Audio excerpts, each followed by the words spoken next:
welcome in to another edition of the Midway Eagles Sports Show, a show about Midway Eagles Sports. I am Clay Cunningham. This is Dylan Brown, here to recap a rather eventful week in Midway Sports. Maybe in some ways even a historic week.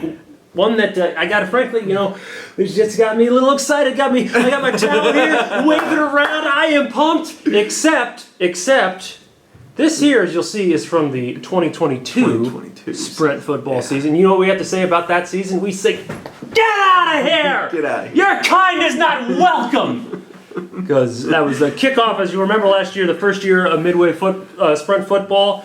Didn't go our way. Weren't able to get a win, but we corrected those mistakes in our opener of 2023. Not the prettiest game you'll ever see. Started out as bad as it possibly could, but our Eagles, through tyranny of will, were able to go on the road against Walsh and eke out a 29-26 win. A lot of stuff to talk about here, Dylan. Yeah, no, that one, the way that game started,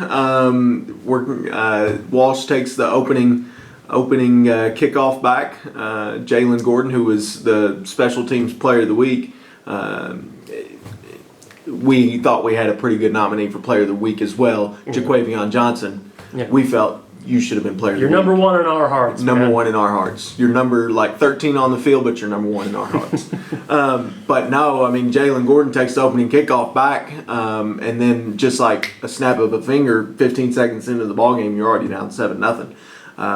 But then we responded offensively, put together one heck of a drive to respond. It was like a 9-play, 60-yard drive. Took 4 or 5 minutes, I think, off the clock. So that was a great response. And then for them to continue to come back like they did, the big punt return for a touchdown. Connor Baker rushed for 3 touchdowns. A number of individual standouts from that game. Matthew Young, my goodness, what a debut for him. Yeah. He rushes for, I think, 140 yards and 24 carries. I wanted this quote from Dan Davis in the preseason that proved quite correct. It did prove very once correct. Linebackers in this league hit him a few times, they're not going to want to hit him again because he hits back. And it was 140 bruising yards. Yeah. No touchdowns. I love that our quarterback had 13 carries for negative 16 yards. But he had 3 touchdowns. In the same week where Bellarmine quarterback completed 8 passes for 6 yards. 6 yards. Some real weird statistical oddities here. Yes, there was some odd ones. Talking about Matthew Young, he kind of put the game on ice. It's 3rd and 15, and we're in danger of punting the ball and giving the ball back to Walsh, who at that point was we didn't have an answer for him defensively. But we hand the ball off to Matthew Young. He takes it, hurdles the kid, and I think he carried about 3 or 4 others with him. Carried it for 16 yards on 3rd and 15. Really puts the game on ice, and you got the kneel down, and that was pretty sweet to watch. Yes. To watch that team get that win after all the adversity they faced last year, and to be able to come back and right all those wrongs. Yes. Get that first win in program history. Congrats to them. Yes, other stuff. Won the time of possession by over 15 minutes. Last season, we led the entire second half last season. Grand total second half, we led 16 minutes and 59 seconds. All of that was in the first game against Bellarmine. Yeah. And kind of speaking of Bellarmine, you talked about the defense. In both that game and Saturday, both our season openers, our defense has taken the ball away seven times. 7 takeaways. Here's some numbers for you, Dylan. That's in the history of Midway Sprint. I'm a numbers guy. You see? Okay. Well, I'm a numbers guy. This is going to be right up your alley. This one pun for later in the show. 100% of our season openers, we have taken the ball away 7 times. Just by comparison, talk of college football last couple of years has been Georgia. They've won each of the last 2 national championships. Mm-hmm. Undeniably impressive. We're not going to take that away from them. You know how many turnovers total those national championship teams forced in their season openers? Not average, total. How many they forced total? This isn't my trivia question. No. Okay, all right, good.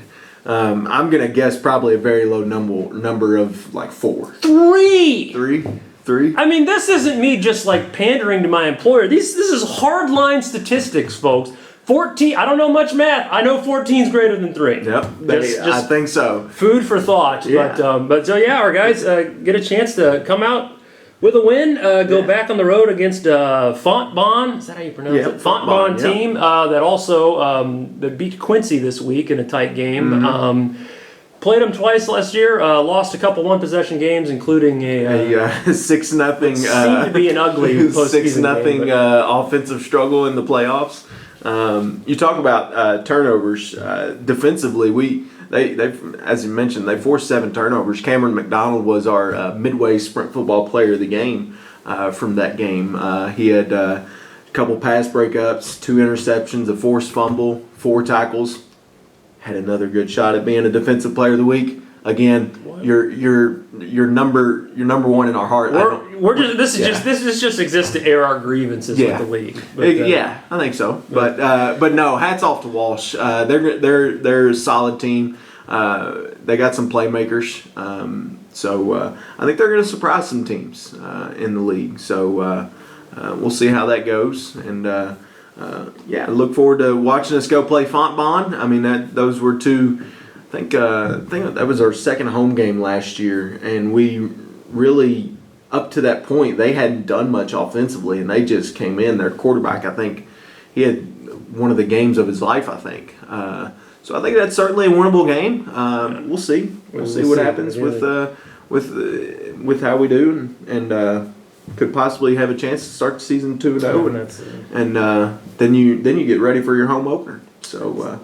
Couldn't ask for a better start, especially after a rough last year. But so yes, some history was made. There's some near history made. We're going to switch to the bowling team who had their first tournament of the year, the Welcome Back tournament in Columbus. Our women's team came out on top. Their second win in program history, finished with 8,787 pins, which was very tightly 18 more than runner-up University of Cumberland's. 2 all-tournament finishers in Maggie Coleman and then Sasha Uchwal. I got the pronunciation from the coach last night. I'm still, we're still working on that. Either way, yes, they were tied for the 3rd and 4th best averages. We had Afton Lords just outside the top 5 at 6th with 1,763 pins. Their first win ever was the Boilermaker Classic in West Lafayette last year. Kind of building on that, so just program seems to be on the upswing. Yeah, no, absolutely.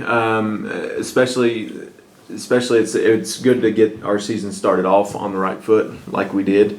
Especially you get a chance to see University of the Cumberlands, who's in the Mid-South, and since bowling competes in the Mid-South, they're an affiliate member of the Mid-South. So chance to see some conference competition. It was good to see them get their season off on the right foot. I know Coach Hall is very excited about his squads. Yeah, and pretty good weekend for the men too. They actually finished second, same tournament. 95.06 was their total. Muskegum seems to have a pretty good team. They finished with 98.33. Started things off about as well as you could with Charlie Smith in the first round. Had 289. The single best round of the tournament was a 289, or as I call it, an off game. And just as was the case with my boast with golf, no, I will not prove myself. I think the burden of proof lies. Nobody has proof that I lie, so the burden of proof lies with you. So you would say bowling is not up your alley? Oh my goodness gracious! You wouldn't say bowling is up your alley? Oh my! Oh, I've got too much of a case of the giggles, I think, to continue. But I'm a professional, so I will continue on. We are nothing but professionals. No, absolutely not. But yeah, Charlie ended up finishing 6th. Teammate Caleb Kornoski was an all-tournament selection with 233. Had 233 average was the best of the tournament. Good start there. I mean, clearly you're going up against a really quality opponent there right away. But yeah, absolutely. And I think both the JV programs won their divisions as well. So congratulations to them. I know they've got this weekend off, so they got a couple weeks before they're back in action. We'll get to that next week. But no, terrific start for bowling, Midway Bowling. it's great to see our teams having success early on in the year like this. Yep, we're gonna strike while the iron's hot. Strike while the iron's hot. Yeah, well, I think we went to the well one time too many there, but we'll skip ahead. We got cross country. Our only, I guess not our only. We had one last night, but one of the few home events we had over the weekend, and we've kind of talked about the bitter blood feud between the Kosas brothers. Kosas brothers. For the first time, brother Josiah topped his brother Jacob. Did you look that up? And Clayton said he was gonna look this up, and then he was like, no, probably don't need it. And then of course we ended. Yes. Did you look it up last time? It was Josiah who finished ahead of his brother. Are we skipping ahead to Clay Cunningham's cross crunchy questionnaire? I didn't know we were going to do that. Yeah. Okay, we'll get to that later. Okay. We'll get to that here in a second. Josiah ended up taking. Him and Jacob were sort of like in the 4th, 5th range, about the 2/3 mark, and he made a really good close. Ended up taking second at 25:51.5. Jacob was 5th in 26:15.6, and the Eagles were 4th as a team. Lot of Mid-South, or not Mid-South, a lot of River State's teams there. Shawnee State, who's, I know our coaches believe is the runaway favorite, was not there on the way. Yep. Pun. Stuff, I think a pretty good chance to see kind of how you stack up. Yeah, no, it was, especially since we're going to be hosting the conference championship here in, I think, what is now 6.5 weeks. So, not that anyone's counting down or anything. Why would we? But no, it was a good test for our guys to be able to get that test and see where you stack up against conference competition. Jacob still is nursing, coming back from an injury that kept him out, I think, a couple months over the summer. So I think by the end of the year, by the time November 4th rolls around, I think Jacob's going to be up there pushing for that top spot. And then to have your brother, those two kind of catalysts to your team, they can definitely propel us to a top finish in the conference. Yes. Okay, well, we did tease it a little bit, but yes, we are going trivia. Yeah, this is, Dylan, you are going to have to answer Clay Cunningham's cross-country questionnaire. There's a lot of C's there. I like to go with the alliteration. I feel like I peaked a little bit with clumsy Clay Cunningham's cavalcade of trivia tomfoolery, I think it was. Something like so that. Maybe that was a little too early at the second show. But you know something? I think we pride ourselves on being infotainment. I mean, if the entertainers are we're going to be that, we want to inform as much as we want to entertain. Yeah. And I think, we hinted at it already. I think this is the best question I added. This was like real research, 5 solid minutes of research here. But yeah, you kind of know what's coming. But here we go. Excluding the 2022 national tournament when Jacob was the only one who competed for Midway, how many consecutive races was Jacob Kosas the top performer for Midway prior to this Saturday? I'm guessing you want the multiple choices. I would love multiple choices. How many consecutive races? 15, 17, 21, or 24? Wow. 15, 17, 21, 24. Let's see. Long streak. That is a very long streak. I'm going to go with...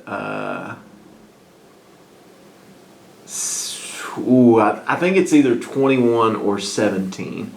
Something is telling me it's one of those two, and I'm going to go with what was 21C. Yes. I'm going to go with C, and hope that I can go 3 for 3. Well, the streak had to end at some point. Is something I might say in the future, but not today. You are right. I'm 3 for 3. 3 for 3. Yes, 21 consecutive times he was our top scorer. The last and only previous time in his career he was not our top was the IU East Invitational. Believe it or not, 3 years ago to the very day we are recording this, September 20th, 2020. He was 5th overall, 1 spot behind teammate Kevin Tamarez. So a whale of a streak. Is this building on fire, or is that just the seat getting a little warmer? I think it was probably just the seat getting a little warmer. It's just the electricity of your trivia prowess. The women were also there. They were 5th overall with 134 points. They got an 8th place finish at Trinity Smith. Kind of the same thing. Lot of conference competition there. Yeah, I think on the women's side, it kind of feels like on the individual side, it kind of feels like everyone is kind of vying for second place. Yes. I think Bree Alderton of Brescia, my goodness, she was zipping and a zooming and a going. I don't know what the proper cross country terms are. But she was getting it. You almost like you saw her come down. You're almost like, did everybody else quit? Where is everyone? It was a solid minute before anyone was catching up to her. But anyway, that was that. I think Coach was pleased with that one. Mm-hmm. I think as far as the overall team results, Trinity Smith again leading the way. She's going to have a chance, I think, to be another all-conference kid this year. Was she all-conference last year? She was second team. She was second team all-conference, so I think she's definitely going to put herself in a position to be another all-conference performer this year. Absolutely. That's cross-country. We're going now golf. This is Dylan's go-to sport here. He's the golf guy for sure. This was our over the weekend, or not the weekend, it was Monday, Tuesday. They were at Georgetown. This is our last go-around before each men and women try to win a 4th straight RSC fall preview. Seemed like a step, maybe they didn't get off to the start they wanted, like the first tournament or so this week, and this week felt like a step in the right direction. I think looking at those scores, I think the most important thing that I look at is I want to see what we're shooting. Mm-hmm. On our women's side, we shot, I want to say it was like a 323 and then like a 319. That's an improvement from what we were in the Players Club invite, I think 2 weeks prior or something like that. That was definitely improvement, but again, we're still leaving shots out there. I guess you could say we're putting too many shots out there. I don't know the correct wording, but anyway, we talking to Coach Smith, I think he feels that this team should be a 315, about an average of a 315. So they're getting closer to that, but it seems like we struggle to avoid the big numbers. The double bogeys and the triple bogeys seem to get us. But anyway, Marissa Phillips, freshman, she's off to a terrific start this year. She's shot in the 70s, I want to say, in just about every round she's played. She finished in 4th overall and on the individual side, and then Emily Hill came in 5th, a 5th-year senior. So, and then as a team, they came in 2nd. So, second just behind Pikeville, who Pikeville is maybe going to be probably one of the best teams in the Appalachian, I think, come the end of it. So, it's good for the women to see them shoot better scores like that. That's kind of what we're anticipating seeing from this group, just in talking with Coach Smith. So they presumably got the target on their back, if you will. You win it 3 years in a row.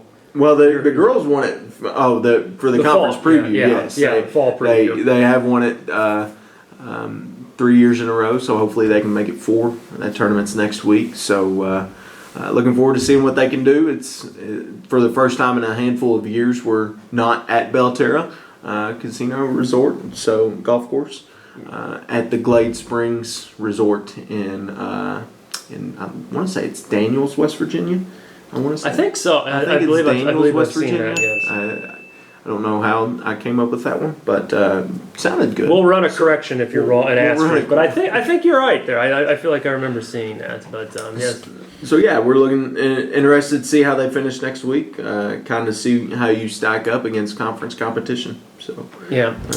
Then I guess we can't forget the guys who came in 2nd as well.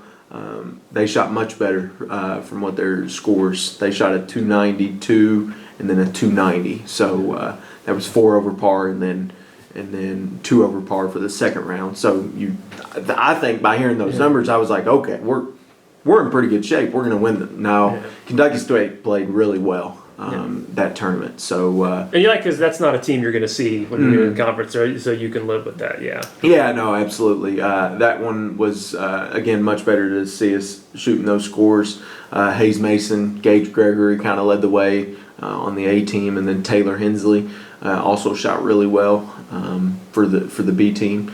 So it was going to be tough to beat Kentucky State, who goes 6 under in that second round. Yeah, that's a so challenge. that would be tough to beat for anyone. But again, the scores are for me what I look at. I want to know what we're shooting. Yeah. I want to see if we're trending in the right direction, and I think they're certainly trending in the right direction. Seems that way, yes. Just kind of, go a little quickly. Volleyball, we talked last week, won their conference opener. Didn't have a very good week. Got swept at Kokomo over the weekend, and then at home last night got swept 20-16-13 Oakland City. Just kind of looked out of sorts. The hitting percentage dropped every set. Just what was your takeaway from? Yeah, that one. Kind of a sloppy night. Yeah, that one was certainly sloppy. And then we also had a couple injuries there in the second set that kind of really derailed. Would we say derailed the main train? No, we won't say I'm that. keeping it straight on course. Straight on. No, I was right by that one of the collision. Yeah, that one. That one was fun. tough. Not fun at all. But we can report everyone is doing okay today. 24 hours after. But no, that one was a tough one, especially on your home court against an Oakland City team that you swept twice last year. That. You kind of felt like you had a pretty decent shot of winning that one, but Oakland City also has some good players as well. So I mean, they had number one. I can't remember her name. She was from Greece. She served. She had a really impressive serve, and I'm glad I wasn't the one trying to return the serve, because I was probably going to watch it land right at my feet. We might have had 3 significant injuries. 3 significant. Yeah, I think definitely. But hopefully they can get back on track. They go to IU Southeast this weekend on Friday, so another conference interdivision matchup. So certainly these are the kind of ones that you want to win, especially whenever it's going to come crunch time and tiebreakers. You never know what's going to happen. So certainly want to give yourself the best chance to win as possible. Okay, and just looking ahead a little bit. We talked about soccer teams. Both start. River State's play this week. When was the last time? Has anyone seen the women's soccer? Yeah, I was just going to say they basically. Has anyone seen the women's soccer? They completed their second off season. Yeah, 2 weeks after. Yeah, Exactly. They play at 4:30. The men are at 7. So we'll get a good chance to see how they stack up against the league. Archery starts this weekend. Equestrian Westrian. Equestrian Western. That's what it's called. Equestrian Westrian. Yep, good Lord. They both start this weekend, and just a lot of stuff going on. It's fortunately no home events this weekend, but I'm honestly considering making plans. Oh boy, don't get too wild. I shouldn't say that out loud. Don't get too wild and crazy, but no, we certainly ramp up next week. Next week I think will be a big week for previewing the football game, the home football game. But no, looking forward to seeing archery and our Western team compete this season, get their season started. I know the Western team's going to be going for their, I guess, 4th straight region championship. So certainly looking forward to seeing that. Also want to give a shout out to Carson Milner's dad. Walked up. Yes. We can't. I almost forgot. You were supposed to remind me of that. I'm too modest. Too modest for my own good. But anyway, Carson's dad, Carson Milner's dad. He came up to us at the cross country meet over the weekend and said, "Like your show. Keep up the great work." Yep. Thank you for the rave reviews. Yes, Thank you. And anyone who's had something nice to say, we've enjoyed doing. And this. if you don't have anything nice to say, then just keep that opinion to yourself. Well, huh? What? There's no such thing as constructive criticism. No. To us. You either love it or you're just a hater. Exactly. But thank you. Exactly. For anybody who's watching, continue to watch, like, subscribe, share, all that stuff, and until next time, be it on the playing field or just in your heart, always remember to let the mighty eagles soar. Thank you. Have a good night. I got nothing. Go esports. Go esports. Go esports.